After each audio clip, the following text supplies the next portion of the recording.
Welcome to the Science of Success with your host, Matt Bodner. Welcome to the Science of Success. I'm your host, Matt Bodner. I'm an entrepreneur and investor in Nashville, Tennessee, and I'm obsessed with the mindset of success and the psychology of performance. I've read hundreds of books, conducted countless hours of research and study, and I'm going to take you on a journey into the human mind and what makes peak performers tick, with a focus on always having our discussions rooted in psychological research and scientific fact, not opinion. In this episode, we ask what really produces success by looking at what separates truly successful people from the rest. We examine many common and conflicting success maxims and look at what the data actually says about what really works. We dig deep into the vital importance of knowing yourself and your own strengths. We look at the power of aligning your work with your environment and discuss the dangers of constantly overcommitting your time with Eric Barker. The Science of Success continues to grow with now more than 1 million downloads, listeners in over 100 countries, hitting number one new and noteworthy, and more.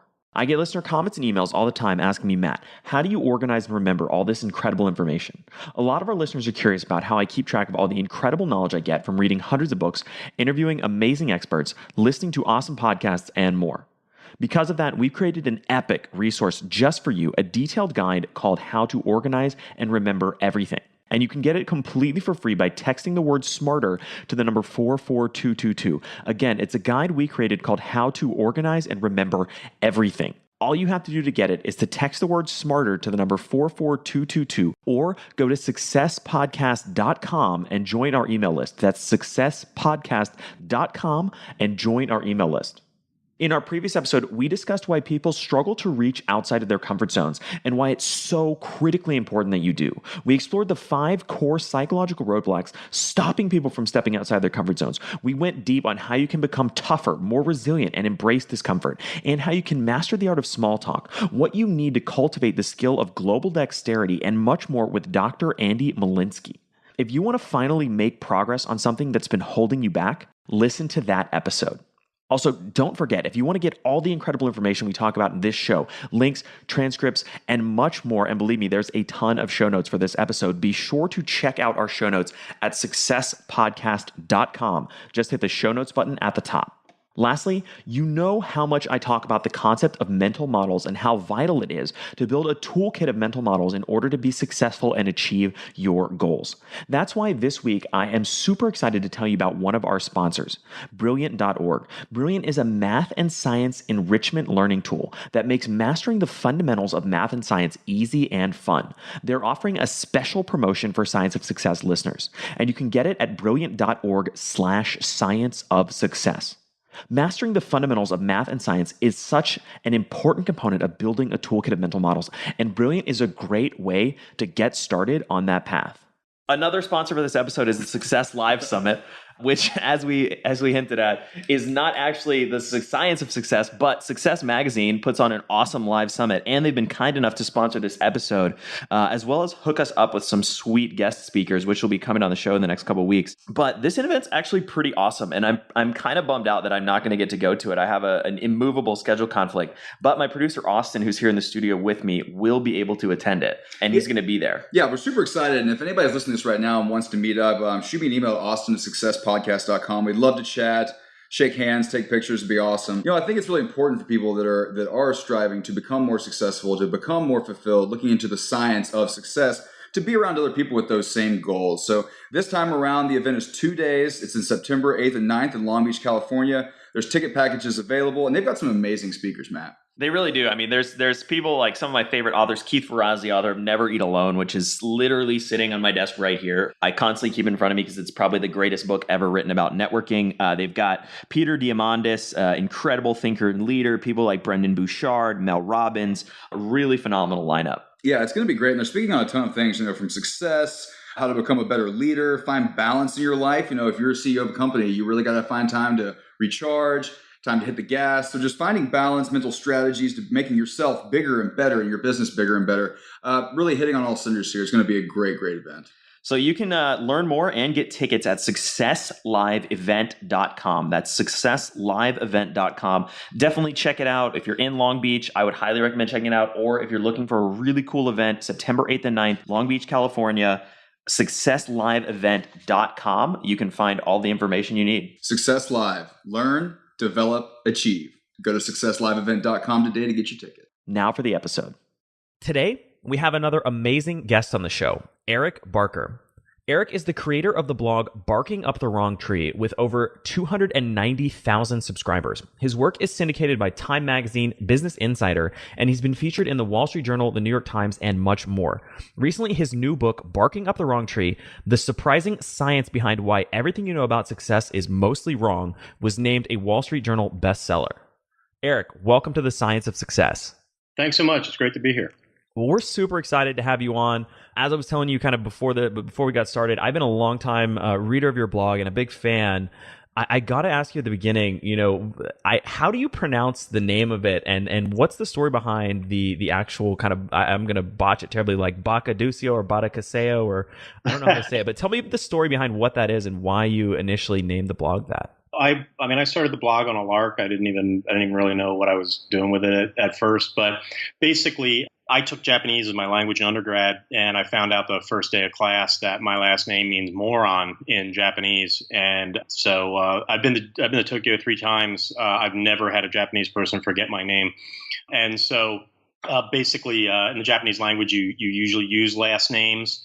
And so watashi wa baka desu means I am Barker. Watashi wa baka desu also means I'm an idiot. They're the same exact sentence. So basically from our URL, that is either me emphatically saying my name or me emphatically saying I'm a moron. However anybody chooses to interpret it. Perhaps not the best marketing choice on my part for a URL, but definitely has a fun backstory. That's awesome. And I didn't know that story, so that's really funny. So tell me a little bit about how did you initially kind of get involved in this path, and what drew you to really wanting to understand the science behind what makes people successful? Obviously, that's the name of this podcast. And so I think there's a ton of synergies between what you write about and what we love to dig into on the show. Yeah, I've been doing the blog now for about 8 years. And basically I started out just combing through the RSS feeds of academic journals and kind of broadened it out and was just looking for initially interesting stuff and then eventually stuff that we could use to kind of improve our lives. Because, there's a great William Gibson quote I love where he said that the future is already here. It's just not evenly distributed. And I think that's true. A lot of the questions we ask ourselves about success, about life, we think they're mysteries. And the truth is a lot of these things have been solved by, scientific studies, but, most of those are not terribly fun or pleasant to read. So I started doing that for a number of years. And then, I was lucky, blog kind of took off. And people were encouraging me to write a book. And, I've had a very unconventional career myself. I was a screenwriter in Hollywood. I worked in the video game industry. Then I was, blogger. And I just saw that a lot of the, ideas we have about success, these pithy little maxims we hear, like nice guys finish last, and it's not what you know, it's who you know. I saw that in a lot of situations, these just didn't apply to my career. I didn't think they necessarily applied to other people's, or at least they were incomplete. And, given that my blog was so focused on personal development and, and success in many areas of life, from everything from happiness to productivity to relationships and negotiation, I kind of wanted to tackle those head on and give them the Mythbusters treatment and basically kind of look and see where are they true, where are they not true, and try and give both sides of the story almost like a court case, and hopefully make it fun and tell some engaging stories that people can relate to while trying to break down these myths. So that was kind of the path I was on. I think that's a great approach, and I love the structure of the book, which is, as you said, to kind of take all of these maxims that we hear and people kind of casually toss out and say, well, hold on a second, is that even true? And in many cases, these maxims are directly contradictory. And so what does the data actually say? What does the research say about these strategies? I think that's a genius approach to kind of cracking that walnut. It was really interesting for me because in some, maybe in a prior era, these things were more true, but now, life's so complicated. We have so many options, so many possibilities that, it's hard to believe that one pithy sentence like nice guys finish last is really going to sum up, is going to just include the sum total of anything. There's definitely some insight in a lot of these, but I wanted to really look at what the experts and the academics, had to say. And it was educational for me as well. My intention here was to write the book I wish I had, 15 years ago, and for me to to kind of have fun with it, because with everything I write on the blog, my attitude with everything is just to try and it's like it better inform me or it better entertain me, and preferably it better do both. So you open the book with a question of what separates the truly successful from everybody else. What did you see when you actually looked in and at the research and the data and figured out what are those key things? What are the differentiators that separate someone who's really successful from someone who, doesn't achieve that? I mean, what I found was really interesting. Some insights that came from the 10,000 foot overview were some insights that came from Gautam Mukunda and Boris Groysberg, two professors at Harvard Business School. The kind of the basic formula being, first, to know thyself. It's really understanding your signature strengths, and it's a funky academic term for knowing what your unique skills are, what you can really bring to the table that makes you stand out.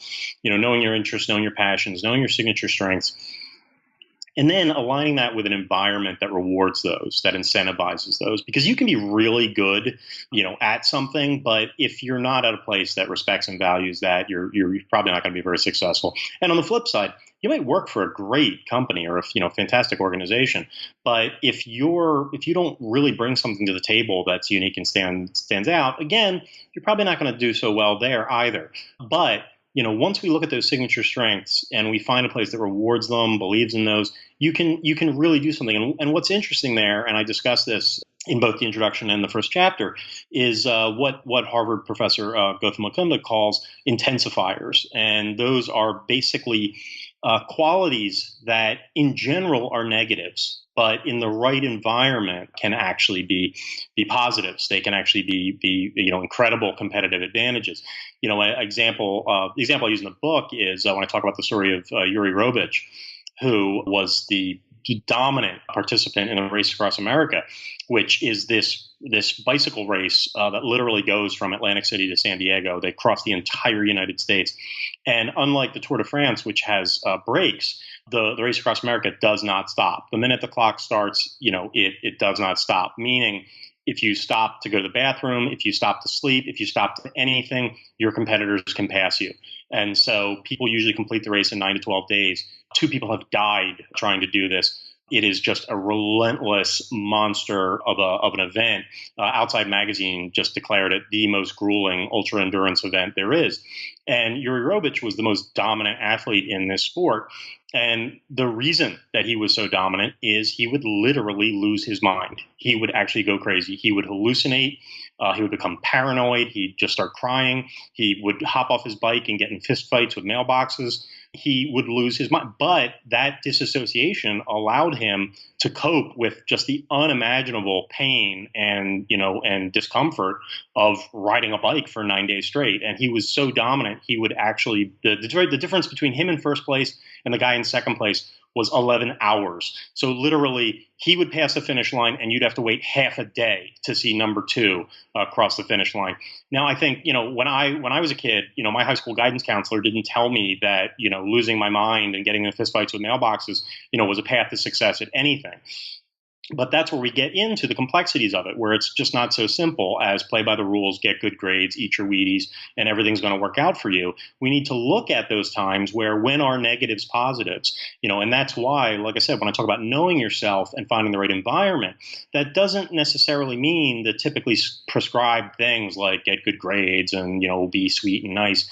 It's like it's that alignment between who you are and where you are that really produces success. And it doesn't necessarily have to be those things that we were all told in elementary school. Sometimes, the biggest of negatives, like losing your mind, can actually be a positive. And that's where I think we need to broaden, how we think about what results in success. Because, we talk about qualities like stubbornness, and stubbornness is a negative.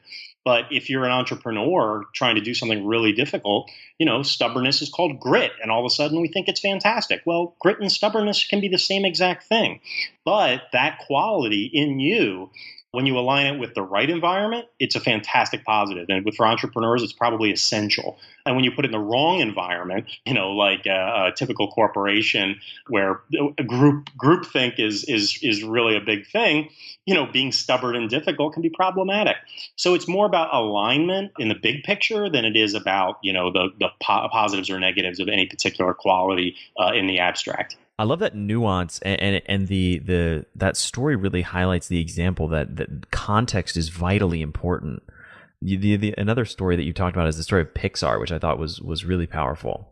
Yeah, I mean, basically, it was right after Finding Nemo, and Steve Jobs was concerned that they were going to lose their edge, that they had broken new ground. They had stepped aside from the typical animation way of doing things like Disney and the others, and they'd been phenomenal.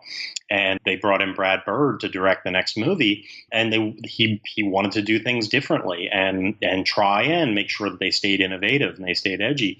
And he didn't do that by bringing in new people. He didn't do that by only taking the top tier talent. He did that by telling the heads of Pixar, Steve Jobs and Ed Catmull, he said, give me all the black sheep. He said, give me all the people who want to do things differently. Give me all the people who are probably headed out the door or going to get fired.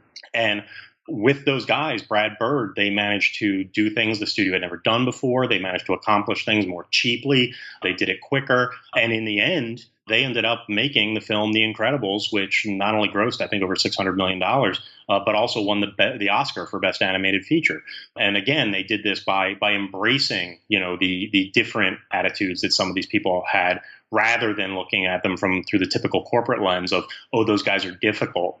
No, those guys might have a very different but good way of looking at things. Now, that doesn't mean that different is always good. Different can definitely be bad, but we need to be very careful about just labeling anything that is outside the norm or doesn't align with with the current values of the upper management as bad, because I think that's something we're seeing now, more than ever, is just corporations love to talk about, oh, we want to innovate, oh, we want outside the box. Yeah, but we also don't want to change, and that doesn't really work.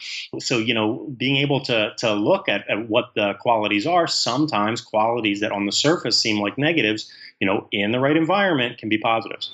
And I think the point about context too really reveals why many of these traditional success maxims are so limited, because as you pointed out, in a specific context, that skill set or that ability might be really powerful, but in many other contexts, it could be dangerous, it could be disastrous, or it could be problematic. It could be inhibiting you from achieving what you're trying to achieve. No, absolutely. And I think that's, a lot of one thing I was, very cognizant of when I was writing the book was I just didn't want it to be this business, like, you see a lot of business books that just hold up one concept and they say, this is the end all be all answer. This quality is always good in every situation, everywhere, for the rest of time. It has no downsides, no negatives, no side effects. So all we need to do is have this one thing and everything's going to be great and they live happily ever after. And, and life doesn't work like that. Plain and simple, life doesn't work like that. And so, for instance, when talking about the research in terms of nice guys finish last, a huge distinction is short-term versus long-term. In the short term, being a jerk can really pay off. And anybody who has seen a jerk get promoted or a jerk become CEO, knows this, at least in their heart of hearts. In the short term, you see this in so many experiments, that have been done in terms of theoretical constructs like the prisoner's dilemma, a lot of Robert Axelrod's research. You see that in the short term, being bad can be very, very good. You see things like Jeffrey Pfeffer's research at Stanford's Graduate School of Business, where, kissing your boss's ass, the research shows, is far more effective than actual hard work. But again, that's in the short term. Over the long term, we gain a reputation. Over the long term, that reputation is going to affect you. So it depends on that context again, where, used car salesman doesn't expect to see you again. And that's why they have the reputation they do and why they use the methods they do. And your mom, hopefully is going to be with you the rest of your life. And that's why moms have the reputation they do. They're really looking out for you. And so it's critical to understand, because when we try to make everything one size fits all, one simple answer, that's usually not the case. But to understand, well, geez, I've seen good guys get ahead and I've seen bad guys get ahead. Is it just random? And no, it's not random. In that particular case, it's usually often an issue of short-term versus long-term. So I think to understand that nuance, to understand the importance of context, really allows us to really start to get our brain around how success, really works in the real world. And I think the other characteristic that you identified about what makes the successful stand out and the vital importance of knowing yourself. That's something we delve into a lot on the show. And one of the most recurrent themes we see from across the board, even thinking, looking at people like Buddhist teachers, meditation teachers, etc. It's so critical to understand yourself. Yeah, I think that, it's something we pay a lot of lip service to, but I don't think it's something that a lot of people really sit down and think about. And I mean, hey, our brains are filled with cognitive biases, and and many of us can be overconfident or not so self-aware. But to sit down and actually think about that, you look at the research in terms of self-awareness has some really powerful advantages to it, and there are ways to go about it. Management guru Peter Drucker, talked about feedback analysis, where taking the time to make predictions and then see how they work out, in terms of, am I going to do this well? Am I going to do that well? And over time, you'll see patterns, you'll see trends. Or, if you're a little bit more brave and are a little bit more thick-skinned, to do a informal survey of your friends, of those closest to you, to get an idea, and of course with friends who you believe will be honest with you, to get an idea of what they see your strengths and weaknesses are. Because if you ask, say, 10 friends, yeah, there's going to be some randomness, some noise in there. But my guess is, in terms of strengths and weaknesses, you're going to hear you're going to hear a handful of things over and over again. And those are the things that you should really kind of hone in on, because it's not only does it make us obviously more successful to do things we're good at. That's pretty intuitive. But on the flip side, when you look at the research that's done at University of Pennsylvania on signature strengths and surveys done by Gallup, both of them show that the more time you spend on things that you are good at, the happier people are, the more respected they feel. They're just overall, in terms of subjective well-being, increases dramatically. And past that, if you look at some of the work by Cal Newport at Georgetown, you see that our passions, many people have the typical passions. They want to be a professional athlete. They want to be a singing success. There's not a lot of spots for those things. So pursuing your passions doesn't always lead to happiness. However, there's a good body of research that shows that when you pursue the things you're good at, that you become happy, that passions don't necessarily lead to success. But when you do things that you are successful at, you become passionate about them. You become happy, that you're doing them. You enjoy them more. So, those are definitely some tips we can use there in terms of the power of self-awareness. So how do you think about balancing the kind of advice to focus primarily on improving your strengths versus improving your weaknesses and repairing your weaknesses? The research is pretty consistent on that one. Peter Drucker wrote a fantastic piece for the Harvard Business Review a number of years ago that you're going to do much better by trying to improve on your strengths and trying to bring up your weaknesses. First of all, it's going to be easier. You're probably more passionate about them. You're going to spend more time on it. It's going to be you're going to see bigger gains, larger marginal returns. But beyond that, also, bringing up your weaknesses is going to be very difficult. And if you look at Drucker's book, The Effective Executive, which is a fantastic book in general, he says that it's much better to focus on the things you're good at and then find a way to compensate for the things you're bad at. So in other words, if you are extremely creative and dynamic and innovative, and you're always coming up with really powerful new ideas, but you are a complete disorganized mess, it's far better for you to double down on being creative and coming up with interesting ideas and to hire an assistant to keep you organized than it is for you to sit down and study a bunch of productivity books and try and do something that is just completely kind of going against the grain. And to point to specific examples, Bob Sutton is a professor at Stanford's Graduate School of Business, has talked, when I interviewed him, he talked about the fact that this is exactly what many successful chief executive officers have done, including Steve Jobs and Mark Zuckerberg, is they didn't say, oh, I'm going to bring up my weaknesses and try and be this incredibly well-rounded Renaissance man. What they did was they said, I'm going to focus on what I'm good at. And when I round out the rest of my senior management team, I'm going to make sure that they fill in those gaps that I'm not so good at so that those things are being addressed, but I'm not the one who has to address them. I think the great word there is compensate, right? And people might get confused when they think about focusing on strength versus focusing on weaknesses. If you find a way to compensate for your weaknesses, then that enables you to focus deeply on your strengths. Absolutely. I mean, any system or tool that you can leverage to do that, is fine. Where if you you see people who because of their time at an organization or with a particular boss or mentor, or maybe their time in the military, they develop certain good habits.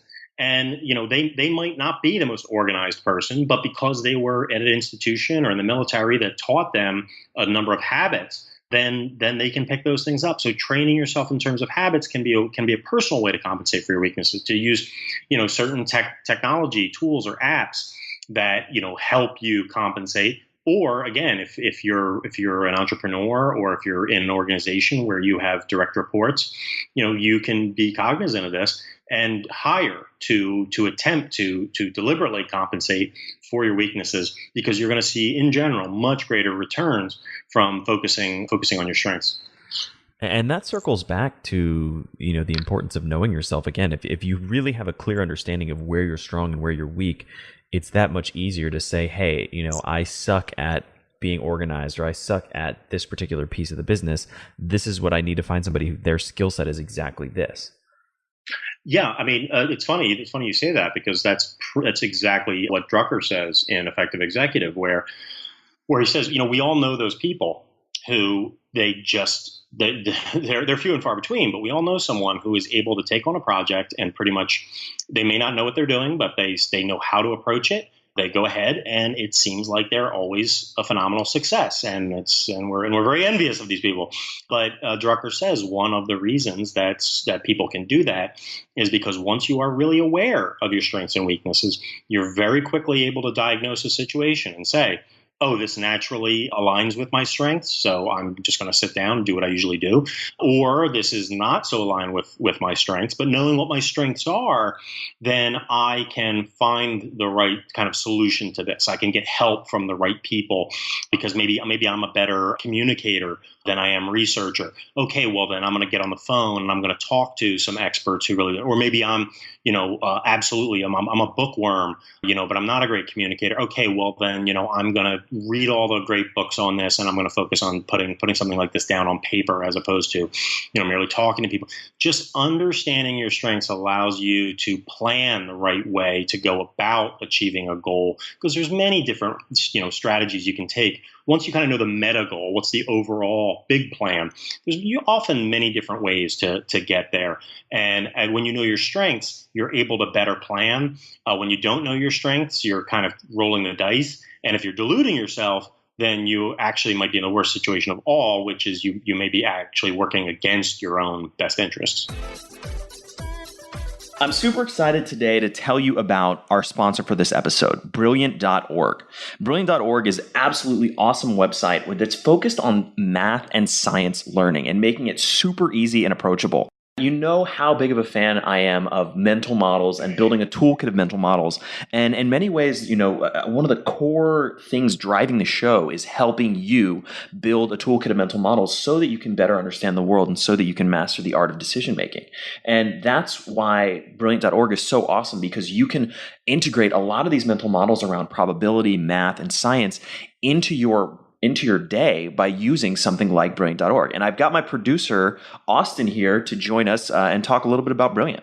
Yeah, so I've been taking some of the courses and I've been diving in, and it's absolutely great. I mean, you say math and sciences, and a lot of people, you might think you have an idea in your head of what those courses are going to be like, but they're fun and they're interactive and they keep you going. They have streaks. And probability, is one of the courses that really caught my mind. And they sort of approach it from what's one of the foundations of probability, which is games of chance. Things like poker, rolling the dice, casino blackjack, things like that. So the way they frame all of this math and science, it's framed in a way that you can kind of understand it and apply it to something in real life. It's not just memorizing equations and numbers, but still very impactful. And I'm a big poker player, which you've heard me talk about sometimes on the show. I've been on a few poker podcasts and that kind of thing. And Austin sometimes comes to my poker game that I host. And I can tell you, he definitely needs to brush up on some of these probability courses. Well, that's why I'm going with Brilliant.org to learn more how I can come over here and take your money. I mean, I think we have one tonight even. We do. I don't know if you're coming to the game or not. We'll see. But I mean, it's amazing. And again, I think it's so important, and so few people really understand math and science, and America's falling behind in those categories. And I don't want you to be left behind. And that's why I think something like Brilliant.org is such a great sponsor for the show. We're super excited to have them. And it's an incredible place where you can go and brush up and build these science and math skills. And the cool thing is they're actually offering 20% off of their premium plan to anybody who's a Science of Success listener. You can get that at brilliant.org/science of success. That's brilliant.org/science of success. I highly recommend checking it out. You know how important math and science skills are. And if you want to build a toolkit of mental models, understanding things like chemistry, physics, and probability are some of the cornerstones of that. And I'm definitely going to be spending a lot of time on Brilliant, brushing up on some of these fields that I already have a pretty good understanding of, but you can always use a refresher. Yeah, so there's already 4 million students, professionals, and enthusiasts just like you all out on Brilliant, learning, brushing up on these skills, and taking advantage of this offer. 20% on their premium plan when you go to brilliant.org/science of success. All right, back to the episode. So let's segue into some of the other lessons from the book. One of the ones that we hear about all the time is the idea of persevering. Should we stay with it? Do quitters never win? Or is grit the important factor? Or should we cut our losses, move on quickly, and find things that are successful? Yeah, I think it's really interesting because grit is kind of having a moment now. It's kind of its time in the sun, and there's good reason for that. I mean, obviously, a lot of people do have trouble persisting with their goals over the long term, so that is critical. But I think we do a disservice by acting like grit is the answer to everything. Because if that was the case, then I would still be in t-ball and playing with action figures, because that's what I was doing I was 7 and I decided to stick with that. No, we all change, we all grow, we all evolve, and increasingly, the modern work world, people are having multiple roles in completely different careers and completely different industries. So, adaptation is critical. So, grit is really powerful, and we can see the research, from Martin Seligman and others that shows, optimism promotes grit, that taking things and perceiving them using a frame, a game type frame where it's a game of sorts can help promote grit. But on the flip side, we need to look at the advantages of quitting. We need to see, if you look at the economic principle of opportunity cost, we all only have 24 hours in a day. And if you just keep being gritty with things and you keep adding new skills, well, eventually you're just not going to have time for them all. So the truth is that, strategically quitting is not the opposite of grit. It is complementary to grit, because the more things you quit, the more time, energy, money, resources that you have to devote to the things that you want to be gritty with, that you want to focus on. Because there's research, I cite one of the studies in the book, where when you ask people are consistently conservative with estimating money. People don't think that they're going to be a millionaire tomorrow, so they'll be conservative in terms of committing themselves to spending lots of money. However, and this is the opposite of the time equals money perspective. However, we don't look at time like that. People will consistently overcommit in terms of, how much time they have. And if something seems further away, if I ask you to do something 3 months from now, well, you just seem sure and positive that in 3 months you're going to have more time, where it's probably much more realistic. Unless it's an exception, it's probably more realistic for you to look at your last week, think about how busy you were, and that's probably how busy you're going to be 3 months from now. Yet we consistently make the error that in the future we'll have more time. And in the future, sadly, the days are still going to have 24 hours and the weeks are still going to have 7 days. So we really need to be cognizant, of those timing issues and use that to our advantage, when we're planning, we're trying to figure out how to be successful. It's so true. I literally just thinking about it now, I feel like I will have more time in 3 months, but and it's very hard to kind of dislodge that bias from my mind. But logically, I know that that's probably very unlikely. No, it's critical to think about that because time use, is really big in terms of grit. You're not going to have more than 24 hours in a day. And so being able to quit, being able to think. So what it comes down to really, what I recommend in the book is finding a balance where it's, looking at what's producing results, what's not producing results, the things that are producing results that are getting you where you want to go. That's where you want to show grit. The things that aren't producing results, and sometimes those are hard to face, you want to try and let go of. But you always want to be devoting 5 to 10% of your time to what Peter Sims calls little bets. And that is little low-cost investments to kind of see what can work out, see what might be able to come of that, and be trying new things because the world's changing fast. So we need to be changing with it, and to find that new opportunity, that new, hobby, relationship, whatever, we always need to be trying new things. Another thing that people can use that's really powerful, research by Gabrielle Ettingen at NYU. She talks about a great little acronym called WOOP, WOOP. And what that is wish, outcome, obstacle, plan. And that is whenever we're dreaming about something we want, some goal we have in the future, to walk through those 4 steps. To first think about what you're wishing for. The second is to think of the concrete outcome, what you would actually like to happen specifically. And then the third, and this is critical, is to think about the obstacles, what's in the way, so that you're not merely wishing and dreaming, you're not merely daydreaming, you're thinking about the obstacles, what's in the way. And then fourth is to make a plan based on that. That really helps people be much more realistic about their goals and create a plan to get to them. What is fantastic, really interesting, is that a secondary effect that she found with this research was that it actually became a litmus test for whether to apply grit or quit. When people went through the WOOP plan, when people went through wish, outcome, obstacle, plan, if they felt more energized afterwards, after walking through it, if they felt like, wow, this is great, I can totally do this, then that was probably something that they should apply grit to over the long term. However, if people went through it and they felt a little down, they felt, de-energized, then the plan probably wasn't realistic, and it's probably either a goal that they needed to discard or a goal that they needed to kind of reframe, that they needed to think about what the meta goal was and find a different way to go about achieving it. I love the idea of little bets. And it's funny. I was thinking about, I know this podcast basically came out of a little bet. Me and at a buddy's suggestion, really put a few episodes out on the internet and kind of slowly took hold. And as you said at the start of the interview, your blog started out the same way. And Absolutely. So, these are 2 very concrete examples of how you should always be out there trying new little things and dedicating a little bit of time to sort of low risk opportunities and activities that may take off and they may not. And that's why it's, that's why I always kind of had an issue with the idea that you should never quit, because I think you should be testing lots of little things and seeing what's getting some traction and what's not, and then double down your bets on the things that are actually working. No, that's critical. I mean, when people talk about luck, what's interesting is there's research on luck. Now, I don't mean luck in terms of magic, but luck in terms of, seemingly random good things, positive things happening to you. And Richard Wiseman, a professor in the UK, did some research and we found a few things that you can actually do to improve luck.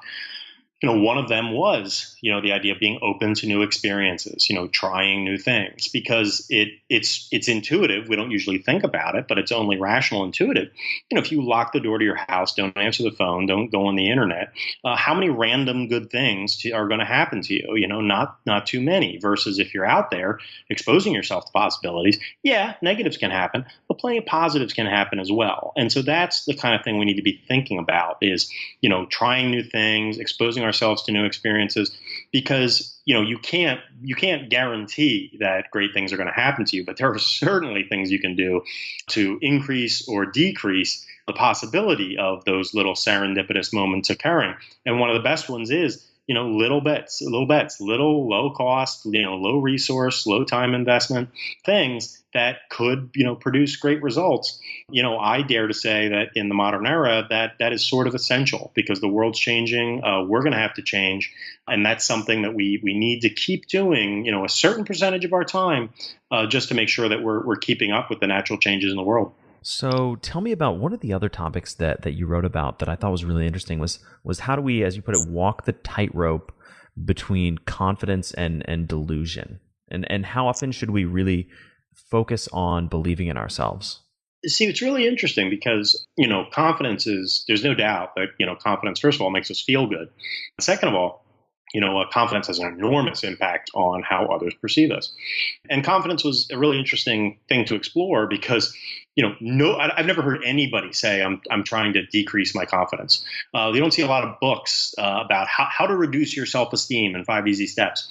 You don't, and that's probably because the book wouldn't sell, but you just don't hear anybody talking about the downsides of confidence. And part of that is because we have a separate word we use. We'll talk about narcissism or hubris, or we'll call it overconfident. But nobody kind of gives less confidence the what it's due. And that's again because we have another word for it often, which we'll often label it like humility, which is a positive quality because when we are less confident, we're more open to learning. We're more open to new ideas. We don't alienate other people by being know-it-alls. And when you look at it, what you often find is that confidence as a whole is a problematic paradigm.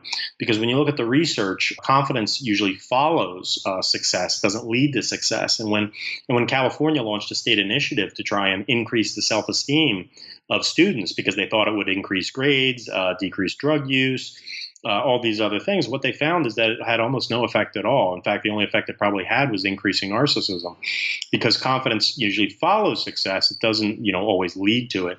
And what we can find is that often that's because confidence is very often either delusional or contingent. Delusional in the sense that people are overconfident, and that usually leads to failure eventually, because eventually reality gives us a kind of market correction, in the form of a metaphorical punch in the nose. Or confidence is often contingent. Self-esteem is contingent, where basically you have this vision of yourself, and in order to realistically maintain it, you feel you need to wake up and slay a dragon every day so that you can continue to feel good about yourself. And this just keeps you on a treadmill of you keep having to achieving just in order to feel good about yourself, and that's exhausting. But not only is that exhausting, you're going to have an off day. One day you're not going to slay that dragon, and your self-esteem crashes. And that's how we end up on this roller coaster of emotions, having to work so hard to feel good about ourselves, and then not feeling good about ourselves, and have to double down. And what we see is when you look, going back well over 1,000 years, is the Buddhist concept of self-compassion, which Kristen Neff at the University of Texas at Austin has done a bunch of academic research showing that this isn't just a philosophical concept. It's actually a really good kind of alternative to self-confidence is self-compassion. And basically what that is rather than with self-confidence or self-esteem, trying to build yourself up to be something greater than you're not, self-compassion is seeing the world more realistically and being far more open to forgiving yourself when you're not Superman, when you don't achieve, taking a realistic perspective, and then understanding sometimes you're going to fail. That's human, and forgiving yourself and moving on. That keeps us out of that contingent treadmill cycle and keeps us out of delusion. And what her research has shown is that self-compassion provides all the benefits of self-confidence without any of the negatives. And it's a very powerful tool that we can all use to get us out of the self-confidence trap. That's amazing. And self-compassion is something that we talk a ton about on the show, and again it comes up as such a vital skill to cultivate. How do you, from what you saw, what are some of the best ways to cultivate self-compassion? The first real step is we all have that voice in our head that's so critical, and we're quick to beat ourselves up when we make mistakes. And it's really changing that voice, changing the way you talk to yourself. where instead of being so negative and critical is to just have more of a grandmotherly sort of forgiving attitude where, instead of, I got this thing in late and I'm so stupid. How do I do this every time? As opposed to, you know what? I made a mistake. It happens. I'll do my best to correct it, but this happens and it's okay. It's not the end of the world. To take that perspective, what's interesting is you look at the research in terms of, something we all suffer from, kind of a plague is procrastination. And we're also inclined to beat ourselves up for procrastination. But what the studies show is that forgiving yourself for procrastination is actually much better. It leads to people getting things done, and doing stuff. And we feel like we need to punish ourselves. But that kind of keeps us in that loop where we're punishing ourselves and we see ourselves as procrastinators, and we're still tied up in it, as opposed to letting it go, letting the fear go, let the concern go, and just getting something done. So much of procrastination comes from fear, from this kind of negative anticipation. And just taking that voice, in your head. And so and when you hear that critical voice, just trying to soften it, just trying to say, it's like, yes, hey, I make mistakes. That's human. That's natural. And forgiving yourself, again, as opposed to when we take that self-confidence vision of I've got to be Superman. I'm this awesome super thing. That can only lead to two places. Having that, insane over the top, I'm 150% attitude. That can only lead to you being utterly deluded and completely cut off from reality, because it's not who you are. It's impossible. Or to you just crashing your self-esteem because you're setting unrealistic standards. And then when you see the results are not 150%, then you feel terrible about yourself. And I don't think any one of us wants to, A, feel terrible about ourselves, or B, be utterly deluded and cut off from reality. So it's much better to develop that sort of, softer, quieter, forgiving voice in our head, and to just catch ourselves whenever we're too critical, whenever we're beating ourselves up. That's a really good first step to self-compassion. And that makes me think about something that I think about a ton, which is the balance between almost this Buddhist sense of non-attachment with ambition and achievement. And how do you strike a balance between those two things? I know you don't necessarily directly address that in the book, but I'm curious what your thoughts are about, how those two things kind of balance each other and how self-compassion plays into that. I mean, one of the things I do talk about in the 6th chapter of the book, is just that. Hard work, really does pay off. Not necessarily. I mean, well, hard work really does pay off in terms of skills and stuff like that. I mean, it's not necessarily rewarded in an organization, but when you look at the greats in terms of any area of skill-based individual achievement, yeah, the more you work, if you're actually doing deliberate practice, it pays off. Well, what does that mean? Well, that means that, somebody who works, 9 hours a day is going to do better than somebody who works 8 hours a day. Somebody who works 16 hours a day is going to. So it can almost become a prescription for workaholism, and that can be dangerous. And in the subtitle to the introduction, I talk about the decoding what successful people do, so that we can learn to be more like them, or so that we can learn why it's good that we aren't. Because, I would say, the heights of success, you're going to find a lot of workaholics, and you're also going to find a lot of people who are extraordinarily successful, but not necessarily happy. So, so we have to, when we look at the Buddhist ideas of kind of, non-attachment, and yeah, it's like you want to reach the heights of success, the extremes, that may not be aligned with, a much more modest forgiving. But, would you be happy as a millionaire, or do you have to be a billionaire? Those are the kind of questions we need to ask ourselves. And that's sort of the work-life balance question, because if you take it that there's a, more or less linear, relationship between hard work and skill development, that's going to lead you towards a workaholic attitude. And if you take the attitude that, I need to be enjoying myself, I need to have downtime, I need to have some fun, then that is going to take you away from the very, very heights, potentially, of success. So it's a decision we all need to make for ourselves. I quote Sam Harris in the book talking about, if you want to reach the extremes of success, he says, is that aligned with those kind of, Buddhist kind of more mild, attitude? Not necessarily. But on the other hand, Harris says, but do we need to be torturing ourselves as much as we do? Do we need to be as non-self-compassionate as we are? And the answer to that is probably no. So we can definitely glean something from, those more moderate, detached Buddhist attitudes. But in the end, as I talk about in the book, you need to have a personal definition of success. The standards that are presented to us in the media these days, are statistical anomalies and not replicable for most people. And if we hold ourselves to those standards, it's almost a prescription for clinical depression. We need to say, what's going to make me happy? What is good enough? And that, I think, is very well aligned with some of the more Buddhist ideas you're talking about. How do you think about the idea that I totally understand and agree with I'm a huge fan of deliberate practice and the sort of direct relationship between time spent practicing and skill development. Zooming out or thinking about that from kind of a different perspective, how do you think about the application of the 80-20 principle and sort of the nonlinear relationship between results produced and time spent, right? Because it's not necessarily, if you're looking at achievement broadly or financial success, there's a lot of other factors that go into that than sort of just raw time spent.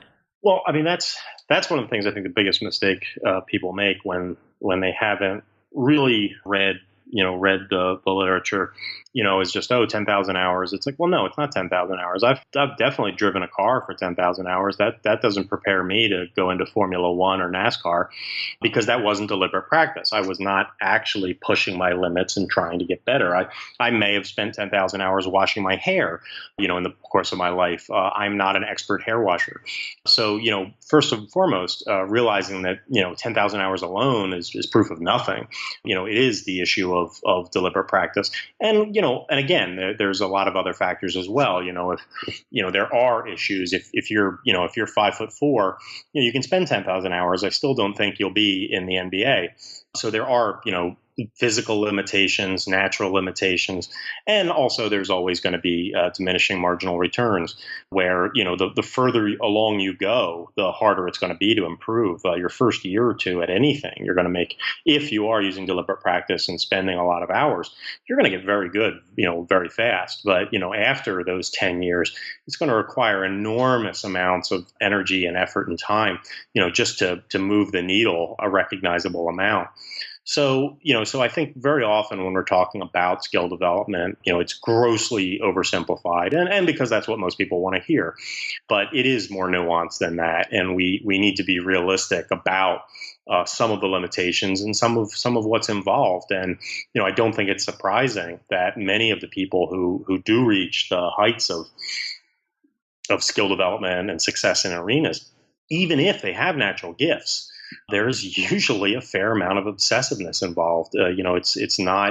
It's seen again and again and again that, we love to use more positive spin words like passionate, but when you look at a lot of the daily routines and habits of people who are extremely successful in sports, music, writing, et cetera, even, science and other areas, there's the word obsessive rings a lot more true than passionate. And when Jeffrey Pfeffer looked at top successful executives, in business, so you don't have to be talking about the arts, he said that here's a number of qualities you absolutely need to be in the top of your game. The first thing he listed was energy and stamina, because he just said you're going to be working a lot, you're going to be working hard, and things are going to be thrown at you. And if you don't have energy and stamina, there's a lot of great qualities you can have, but you're just going to need to keep going. So I think we have a lot of illusions about what it takes to get really good, but it's a lot more nuanced than just, work hard. So in the conclusion of the book, you ask the question, what makes for a successful life? I'd love for you to share that wisdom with the listeners.